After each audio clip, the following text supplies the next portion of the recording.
लाखों लोग हैं दुनिया में, फिर भी हर इंसान इतना तन्हा क्यों है? कितने रिश्ते हमने जिंदगी में बनाए, फिर भी अकेले क्यों हैं?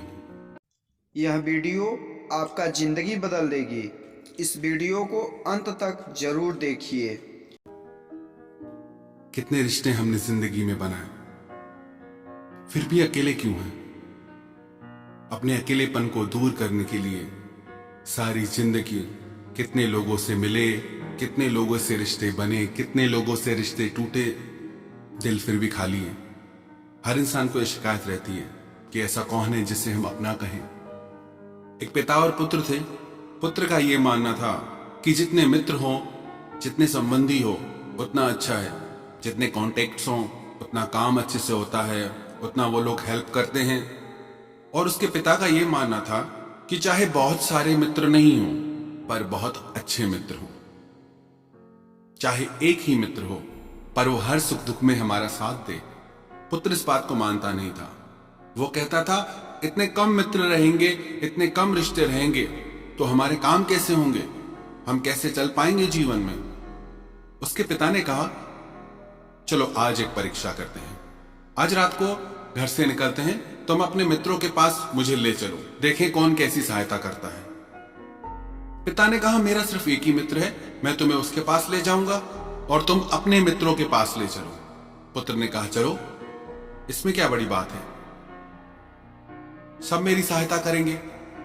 रात को दोनों पिता और पुत्र अपने घर से निकले तो उसका पुत्र सबसे पहले अपने एक मित्र के पास आया। दरवाजे पे दस्तक थी, आधी रात का समय था। इसने आवाज लगाई कि क्या तुम अंदर हो, मुझे तुम्हारी सहायता चाहिए। तो अंदर से उसकी मां की आवाज आई कि वो सो रहा है, कल आना। तो वो बोला कि नहीं, मुझे बहुत जरूरी काम है। इतने में उसके मित्र की भी आवाज आई कि अभी मैं तुम्हारी कोई सहायता नहीं कर पाऊंगा, तुम कल आना। इसके दिल को बड़ा दुख पहुंचा कि ये तो मेरा सबसे खास मित्र था। ऐसे ही वो अपने हर मित्र के घर गया। सब ने कोई न कोई बहाना बना दिया कि घर में नहीं है या बीमार है, किसी ने भी उसके लिए दरवाजा नहीं खोला। अब उसके पिता ने कहा कि मेरा एक ही मित्र है, चलो उसके पास चलते हैं। पिता ने अपने मित्र के घर दस्तक दी। जैसे ही उसके पिता ने आवाज लगाई, अंदर से उनका मित्र दरवाजा खोल के एक हाथ में लाठी लेके, एक हाथ में पैसों की थैली लेके बाहर आ गया। तो उसके पुत्र ने पूछा अरे भाई, अभी तो हमने कुछ बोला भी नहीं, आप ये हाथ में लाठी लाए हैं और ये पैसे लेके आए हैं, क्या बात है? तो उसके पिता के मित्र ने कहा आधी रात को कोई इंसान किसी के पास आपत्ति काल में ही जाता है। अगर किसी से झगड़ा हुआ है, कोई मुसीबत आई है, कोई सता रहा है, तो मैं तुम्हारे पिता के साथ लड़ने के लिए तैयार हूँ। अगर कोई बीमार है, कोई इमरजेंसी है, तो मैं ये पैसे लेके आया हूँ जिससे मैं उनकी सहायता कर पाऊं। तब उसके पिता ने अपने बेटे से कहा कि 1000 झूठे रिश्तों से एक सच्चा रिश्ता ज्यादा मायने रखता है। मित्र ऐसा हो जिससे हम दिल की हर बात बता पाए, बिना घबराए, बिना सोचे, जिससे कुछ छुपाना ही न पड़े। दो मित्रों का आपस में बहुत घनिष्ठ संबंध था। एक बार एक मित्र को कुछ रुपयों की आवश्यकता आन पड़ी। वह अपने मित्र के घर गया। उसका मित्र कहीं बाहर गया हुआ था। तो उस मित्र की पत्नी से उसने पूछा मुझे कुछ रुपयों की आवश्यकता है। तो उसकी पत्नी ने कहा कि आपको पता ही है तिजोरी की चाबी कहाँ है, आप निकाल के ले जाओ। वो पैसे निकाल के चला गया। दूसरे दिन जब वो अपने मित्र से मिला तो उसने अपने मित्र को बताया कि मैंने कल तेरे घर से कुछ पैसे लिए। तेरी पत्नी को बताया और पैसे लेके वहां से चला आया। ये सुन के उसका मित्र रोने लगा। उस मित्र को बड़ा आश्चर्य हुआ। अरे भाई, क्यों रोते हो, मैं पैसे लौटा दूंगा। वो बोला इसलिए नहीं रोता हूं कि तूने पैसे लिए, इसलिए रोता हूं कि बस तेरा इतना विश्वास है मुझ पे कि तुझे पूछना पड़ा, कि तुझे बताना पड़ा। हम शरीर से दो मित्र हैं पर हमारी जान एक है। तुझे जरूरत क्या बताने की, इतना भरोसा नहीं तुझे? मित्र हो तो ऐसा, मित्र हो तो श्री कृष्ण के जैसा, मित्र हो तो सुदामा के जैसा। एक बहुत प्यारी कथा है।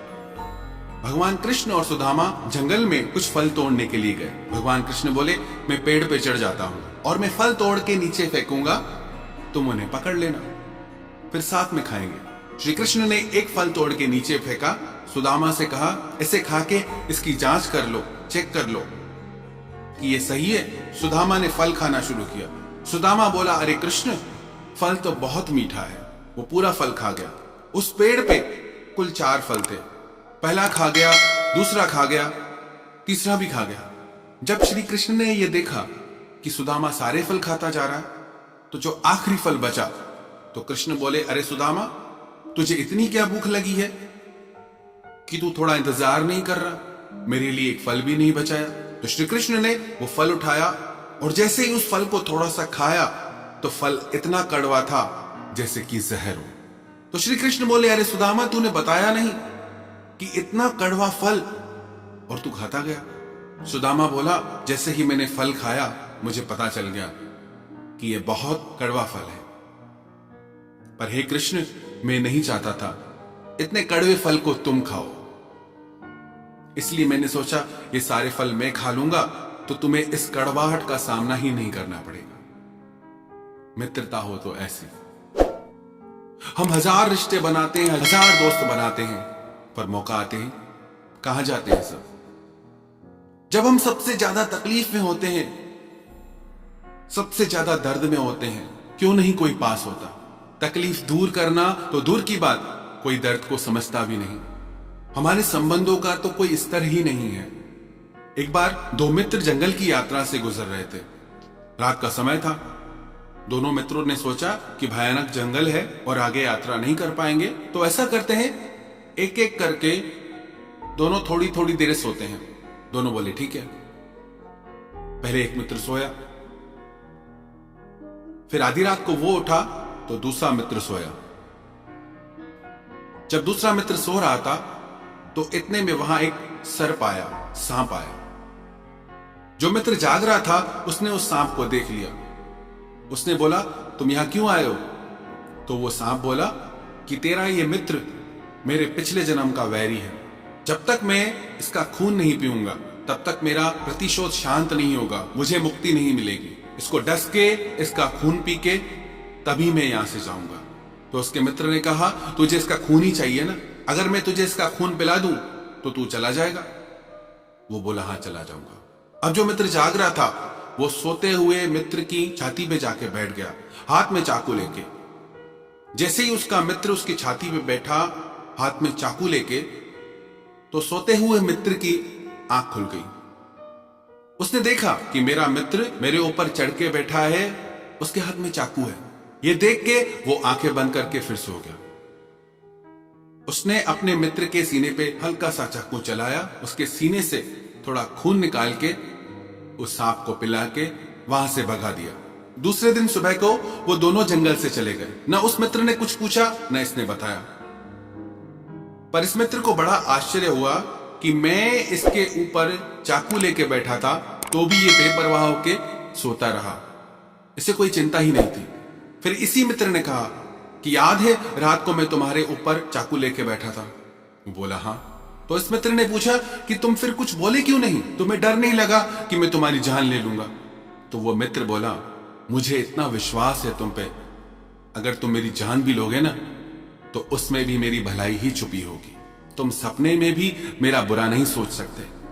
क्या हमें हमारे रिश्तों पे इतना विश्वास है? वास्तविकता में संतों ने हमारा सच्चा मित्र परमात्मा को, भगवान को बताया है। पर जब सब अच्छा अच्छा होता है ना, तब लगता है कि भगवान ठीक है। जैसे ही कोई दुख आया, कोई कठिन समय आया, तो लोग कहते हैं कि मुझे भगवान पे भी विश्वास नहीं, भगवान मेरे साथ हमेशा गलत करते हैं।